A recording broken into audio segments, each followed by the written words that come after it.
Welcome to Nature Revisited, the podcast. My name is Stefan Van Norden, and on this episode with Sara Dykman, Bicycling with Butterflies, we will be talking with Sara about her 2013 10,201-mile journey following the monarch butterfly's migration by bicycle. But first, a word from our sponsor, the Save Our Monarchs Foundation. Hello, my name is Ward Johnson, and I'm the founder and chairman of the Save Our Monarchs Foundation in Minneapolis, Minnesota. We are proud to be sponsoring this edition of Nature Revisited. This is a foundation that was established purely to encourage others to plant more milkweed seeds. We started it in March 15th, 2014, with the sole intent of encouraging others to plant. And we've established over 26,000 monarch perennial school gardens across the U.S. and Canada.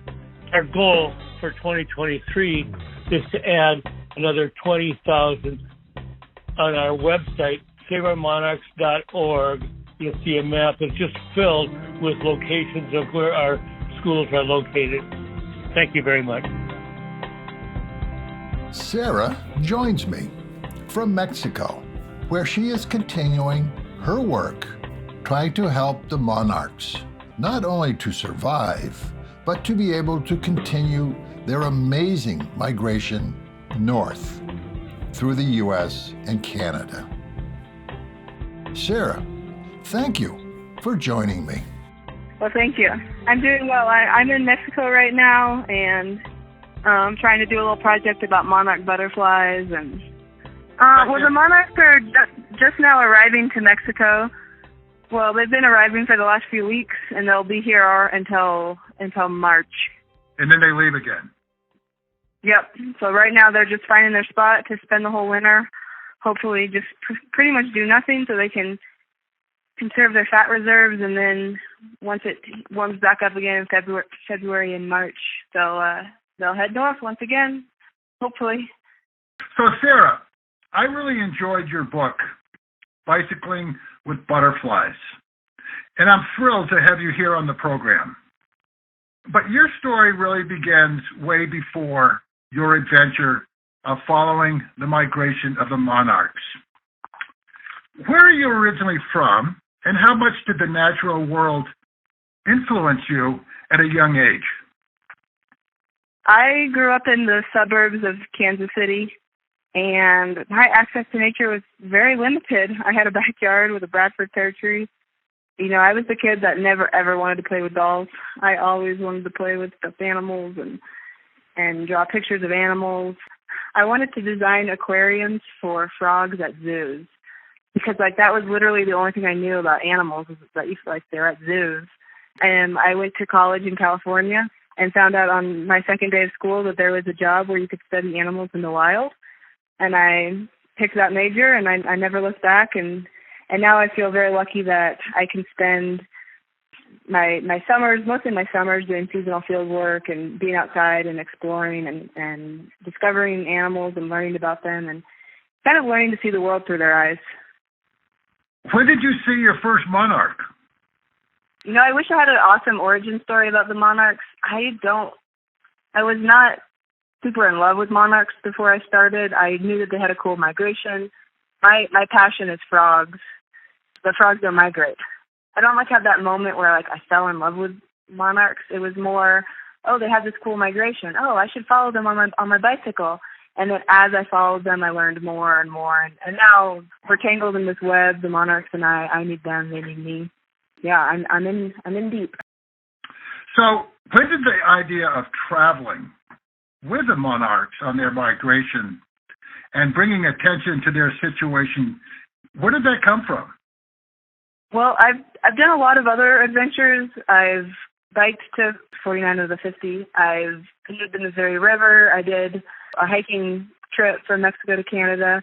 And so on these trips, you meet people doing other trips, and you have lots of time to think. It was actually on a bike tour between Bolivia and Texas. I was in Mexico, and I wanted to visit the monarchs. I looked at the calendar and learned, the monarchs leave, by the middle of March, most of the monarchs have left. And it was the end of March, and I was like, no way am I biking up a 10,000-foot hill to maybe see a monarch. I said, I'll just come back. And, of course, like I said, when you're on a bike tour, you have a lot of time to think. And so it was while I was on finishing that trip that I thought, maybe I'll bike with them. And then that idea just sat. And most ideas sit for a long time until you pick a time and you decide to make it happen for real. I think maybe an important lesson that I have is for folks is to remember that I am not the best rider. I am not the fastest cyclist. I am not the strongest or the bravest, but I'm the one that did it. And so I think there's so many things we can do, and we're waiting because we think someone could do it better. And yes, someone could do it better. But if no one else is doing it, then you're going to be the best at it. So I think pick an animal that you love, pick a way to give your talents to them, whether that's writing a song or teaching kids or talking to politicians, like whatever it is that is kind of your gift to the world, go give that gift. And don't worry about not being the best at it, because better you than no one. And I think that's kind of carried me through. It's like, I don't have to be the best. I just have to go do it. So why was it so important to you personally that you make that journey with the monarchs? I mean, the answer to that question changed over the course of 8.5 months of biking with them. At the start, the point of my trip was to go on an adventure and to share that adventure with school kids. And as I learned more and more about the monarchs, I learned more and more about how they're losing their habitat and that every single person can help them. And I really saw the proof of that by visiting backyard gardens and front yard gardens and golf courses and exploring the side of the road. And the more I saw, the more I realized if we don't make a lot of noise, we're going to lose this migration. And now I just feel like I owe it to the monarchs. They've given me so much. They've given me a platform. They've given me a book. They've given me an adventure, a lot of friendships. And so now I'm trying to return the favor by continuing to speak on their behalf. So you started your journey in Mexico at one of the sanctuaries where the monarchs overwinter. What place do the monarchs hold among the local community and culture in Mexico? That really depends on who you ask. I have a lot of friends here that love the monarchs. They're beautiful. I have a lot of friends here that are guides, so they see the monarch as also an opportunity to have a job during the time the monarchs are here. I think a lot of people see them as an opportunity to have an economy. So if you're not a guide, then maybe you're making food for tourists, or maybe you're a taxi driver. And so I think a lot of people see that the monarchs bring in opportunities. I would say that I haven't seen that special connection that I think a lot of people hope for. I mean, the area around here is poor, and so the main priority is figuring out ways to make money and feed your family. It's just like in the U.S., right? Until there's a reason to notice, it's easy for people not to notice what's in their own backyard. So you wouldn't say that they are considered sacred? No. I mean, I think at one point they were. For the most part, they don't see the monarch as divine, which I think people want that story, and I haven't seen that story to be true. Do you consider the monarch to be sacred? Yeah, for sure. I mean, I believe that, and I'm a scientist that has faith in the fact that there's power to the ecosystem, and there's power to how every living creature is connected, and how they're our family, and so I do see them as sacred. So one of the many things that I learned from your book was just how their migration works, which was an eye-opener for me. Can you give us a quick lesson on how the monarchs that leave Mexico in, let's say, March are not the same ones that return in the fall, and your thoughts about why they migrate the way they do? So the first part of that question is the fact that the monarch migration is multi-generational, which I think is one of the reasons it's so spectacular. Like you said, the monarchs that leave in March head north, where they arrive to the emerging milkweed in Texas and Oklahoma, and they lay their eggs on that milkweed, and then they die. So those eggs become the first generation of the season, and it takes between 3 to 5 generations to complete the whole migration. And that generation born in the fall, we call it super generation. They'll fly all the way to Mexico, overwinter in Mexico, and fly back to start it all over again the next season. The reason they do this is because there's this incredible food source called milkweed, which is the only food source of the monarch caterpillar that covers North America. But of course, if they stay in Kansas in the winter, they would freeze to death. So they fly to Mexico to find this one mountaintop where I'm at currently that's pretty much the perfect temperature, not too hot, not too cold, and they'll kind of just postpone breeding and just wait out winter until they can go back to where the milkweed is, to where that food source is in the spring. How did you feel when you first set off?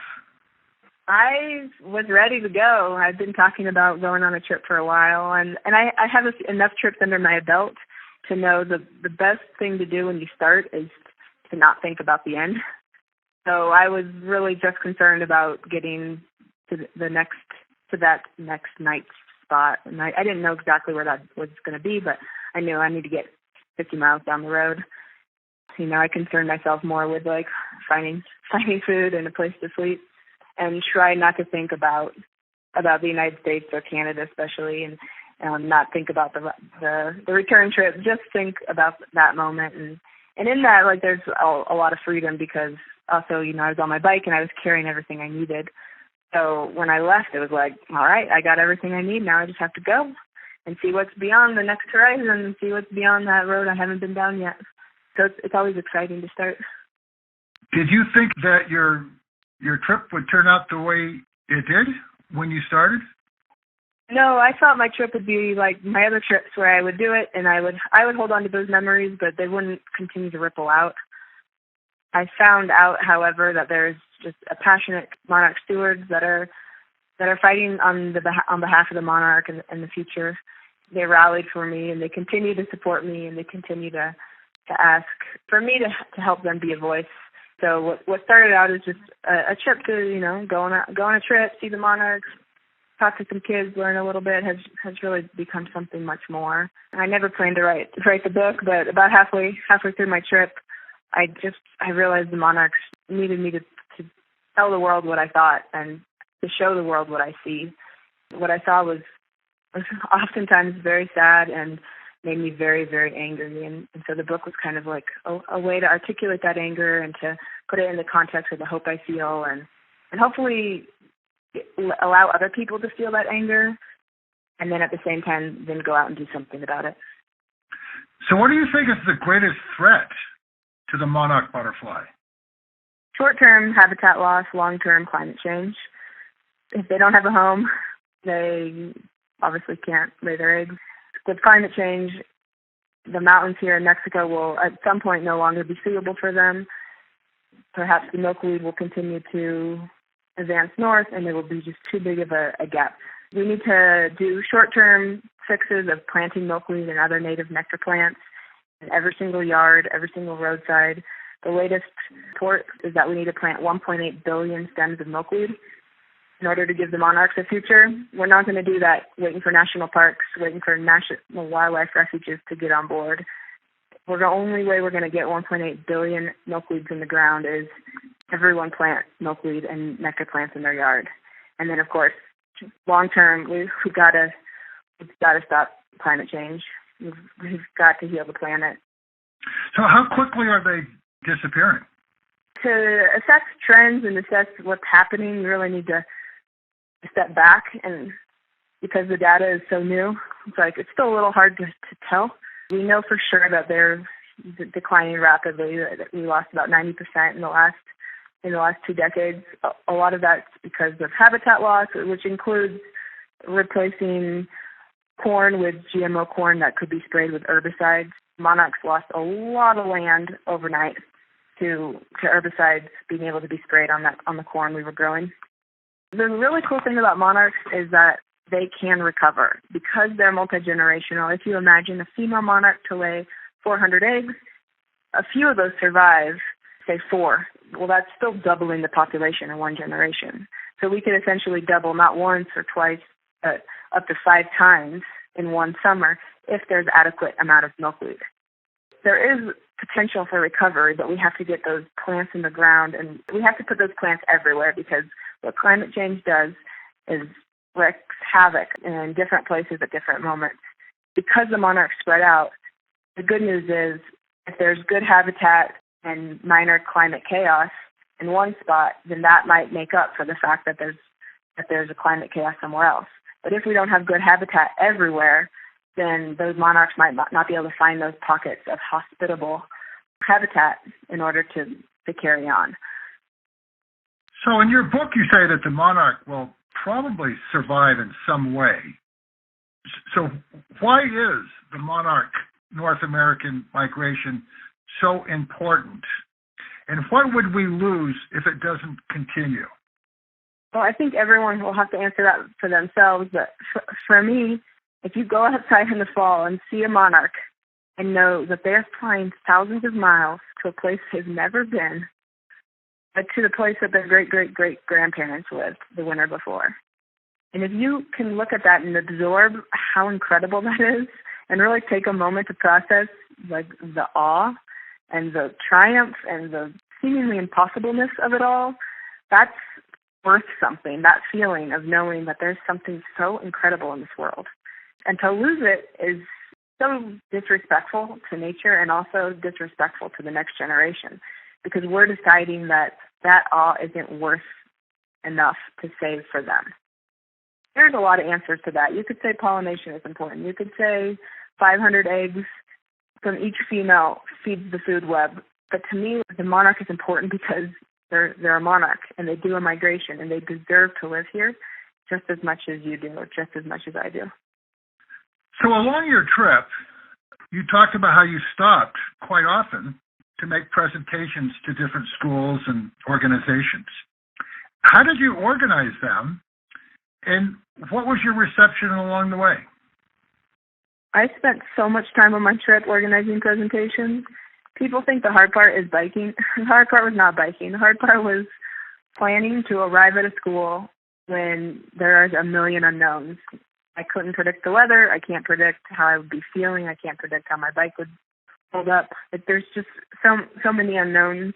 But I would tell a school I was going to arrive, and then I would make it happen. Sometimes that was easy, and sometimes that was hard. But I spent a lot of time in my tent at night looking at Google Maps thinking, can I get there on Wednesday? No, I probably should say Thursday. Oh, where am I going to stay? I need a shower. But I made it happen. I made it happen because a lot of people invited me in. I stayed with 68 different families on my trip. Most of them were strangers to start. They care about the monarch, and they saw that my trip had the power to reach a lot of people, and so they extended a hand, gave me warm meals, warm showers. I got a lot of support on the road. Could you maybe share one or two highlights of those encounters along the way? I mean, a lot of my encounters are for a short time, and part of that kind of makes them special because they're so unpredictable. But I'm thinking, I tell this story all the time, but it's such a good story of I was on the most boring road, and it was super hot in the desert in Mexico, and a motorcycle pulled up next to me, and my first reaction was I don't want to talk to this guy. I'm hot and sweaty, and I just want to get where I'm going. But I stopped, and then on the back of his motorcycle was a cooler, and he said, hey, do you want some ice cream? And I was like, yes, I do. And it's just that little moment, that interaction was probably 20 minutes, but it's such a beautiful story of connecting to a person and then about the power of saying yes. I try to say yes as much as possible. Another story that I don't say as much, but speaks to saying yes is I tried to say yes and sometimes I'd be too tired. It's a lot of work to go to someone's house and perform and tell the same stories and over, and it takes a lot of energy as opposed to sitting in your tent, eating a sandwich and going to bed. I think I was in Minnesota and a man at a grocery store was like, hey, you should come to my house. And I said no. And I left, and I immediately regretted it. I went down the road, and I was going to camp. I kind of looked at Google Maps for a place to camp, and I looked, and the place that I thought I might be able to camp at was not suitable. And I was sitting there, and I get a phone call, and I'd given a business card to this person, and he called me, and he was like, "Are you sure?" And I turned around and had a lovely night meeting his family, and then he gave me a tour of some places that had been converted from corn to native. So farmers were getting government support to convert low productive areas back to native. And so by saying yes, I was able to kind of hold on to this moment of hope, of being like, look, there is progress. Like, it might seem like the world is crumbling, it might seem like there's nothing but corn, but here is this little corner of hope, a little corner of progress. We've both talked about how there's such a large community and almost a culture of monarch fans. What is it about the monarch butterfly that has captured such a large community of people who are working for its survival? I think there's a lot of different things going on. I think one of the biggest ones is what I describe as the monarch being democratic. Like, I have decided the monarch is the most democratic of species, because they don't care if you live on a farm in Texas or in New York City or the suburbs of Omaha. Like, they don't care where you live. If you plant plants for them, they'll come to you. And I think there's something beautiful about the fact that the monarch can reach everyone. You don't have to be rich. You don't have to own a lot of land. You don't have to travel far. You can literally just go outside and look up, and you can be connected to these animals. And then I think the second part of that is they connect us, right? They connect our efforts. Because they're multi-generational, because they're doing this migration, you can look at a monarch in your yard and you can ask yourself the question, whose decision to plant milkweed in their yard led to me being able to see this monarch? And then you can go the next step and you can plant milkweed in your yard, and then you can imagine who is going to see a monarch entirely because of the choice that you made or that I made to plant milkweed. And that connection is powerful. And the monarch connects us to so many places and so many people and so many efforts. The third one for me is they're big and they're beautiful and they're easy to spot and they're easy to identify, and there's a lot of them. And so they kind of just have become part of our lives. And the more that people love them, the more people talk about them, and the more they get in the news, and then the more other people notice them, so then more people can fall in love with them. And it's this spiral. And we really need people to pay attention and fall in love with not just the monarchs, but with all the animals. And I see that happening. I mean, I see we have a long way to go, but there's a lot of people that didn't care about bugs 5 years ago that now have dug up their front yards and are welcoming not just monarchs, but all sorts of pollinators to their yards, to their homes. Which really leads me into the next question, which is, does the popularity of the monarch, is that helping other insects that are striving to survive, or is it overshadowing them? Oh, to me, it's 100% helping. All monarchs gateway bugs, because they're beautiful, they're easy to love, and then once you've fallen in love with the monarch, you start to get curious about what their caterpillars look like. So then you start looking around the milkweed, and then you discover all the other bugs that was within the milkweed, and then you start to learn about them, and then that leads you on all these other tangents to discover other animals, and then before you know it, you're learning scientific names of plants and bugs that you didn't even know existed. So a sign saying this is monarch habitat on the side of the road, so someone doesn't complain that it looks overgrown or, quote, weedy, that's a win for not just those monarchs, or not just those plants, but all those animals that need that land. Could you talk a bit about the work that Monarch Watch is doing and some of the other organizations that are working so hard to ensure their survival?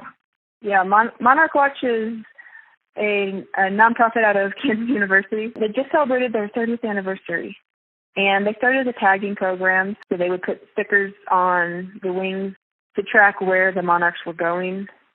So it started as a tagging program, and the founder is Dr. Chip Taylor, and he's just it's such an inspiration because he saw, through all of his research, he saw that the monarchs were declining, and so he realized, we got to do something. so he invited the public to help, and he started several projects, including the Way Station project. So anyone can plant a garden in their yard or church or school or library if they meet a certain criteria, which is having a certain amount of nectar plants, a certain amount of milkweed, having it be a certain size. Then you can register that garden, and you can buy a sign so that people know why that garden is there and why it's not just green grass. You can kind of see the web across the U.S. and Canada of people planting plants for the monarch. And then they're also just, besides being research and conservation and the tagging program, doing a really good job of helping give monarchs a voice. I'm really inspired by them. They're a small team doing a lot of work. They've gotten millions of milkweeds in the ground because of their efforts. I mean, there's so many organizations, and because the monarch spreads out, there's lots of regional monarch projects. So, like, there's the Okies for monarchs, and they're in Oklahoma. Missouri Prairie Foundation, which is fighting for prairies and thus for monarchs in Missouri. And so, like, every place kind of has maybe a go-to spot with leaders that can really help drive the effort. But it's all part of a bigger picture. It's all part of making sure monarchs, no matter where they arrive, will find what they need. And I think that's such an important part of conservation, is about reminding ourselves that, one, conservation can be fun, and two, putting in the work is rewarding, because you're gonna be rewarded with friendships and with a feeling of, like, the world is not impossible and, like, there are solutions to these problems. I would encourage everyone to find one. My other favorite monarch organization is Monarch Joint Venture. They have a really, really good website with lots of really good, accurate information that's accessible and easy to understand. Check them out as well. But before we go, I would like to ask you about another project, one that you started called Beyond a Book. Was this something you started as a result of your bike trip with the monarchs? I wanted my trips to not just be temporal. I didn't want them just to be while I was canoeing the Missouri River. I wanted them to be a place where people could go and celebrate the Missouri River, or celebrate the monarch, or celebrate Latin America through my adventures after my adventure ended. And when I was thinking of what I wanted to call it, I always, I find it's so important to, I love books. I wrote a book. I love reading, and I've learned a lot from books, but I always feel like that's the first step. Like, first you can read my book and kind of learn some of the science, but it's really going out into that roadside ditch and seeing a monarch for yourself, or planting the milkweed in the ground and realizing, oh, like, sometimes milkweed dies because I put it in the shade. And, like, that's an important way to learn. So for me, Beyond a Book comes from the idea of, we got to go beyond the books. We got to get out into the world. We got to crawl on our hands and knees through the roadside ditches and get face to face with a little caterpillar to really learn. In your book, you say, quote, "The monarchs were helping me see many worlds." What do the monarch butterflies mean to you, and what are some of those worlds? The monarchs, to me, are a symbol of, at this point, of a lot of people coming together and learning how to share the world. And they are an ambassador to nature, and they are an invitation to so many people. And they are proof that we can do something. Like I said, this world is so scary, and the news is so bad, and it can feel impossible and paralyzing. But then you're like, no, all the monarchs need is us to plant some milkweed and some nectar plants. So you dig some holes and you plant some plants, and, like, all of a sudden it's like, wow, I did something. And if I can do that, well, maybe I can do the next thing. That might be a little harder, but, like, the monarch is the invitation to start and to try. The monarch and we are so connected, and I see the relationship with me and the monarch as this beautiful example of reciprocity. I gave my time and my energy and my voice to the monarchs, and they turned around and gave me an adventure and friendships and a book. And so then I'm turning around and trying to do more for them. I'm currently right now doing a research project in Mexico where I've trained 10 women. I'm trying to get that up to 21 women. And in that, it's been really beautiful because I see them fall in love with the monarchs, because 3 times a day they have to go look and count them and notice these animals that they share their backyards with. So that's kind of my way right now to say thank you. And I want people to know that Yes, I'm asking them to plant milkweed. Yes, I'm asking them to change what they think a beautiful yard looks like. And I want that yard to be wild and full of color and flowers and spiders. And it's not selfless. Like, you plant those gardens and the monarchs will give back to you, which is such a beautiful lesson. And the more we realize what the gifts that we're getting from nature, I think the more we'll stand up and protect those gifts.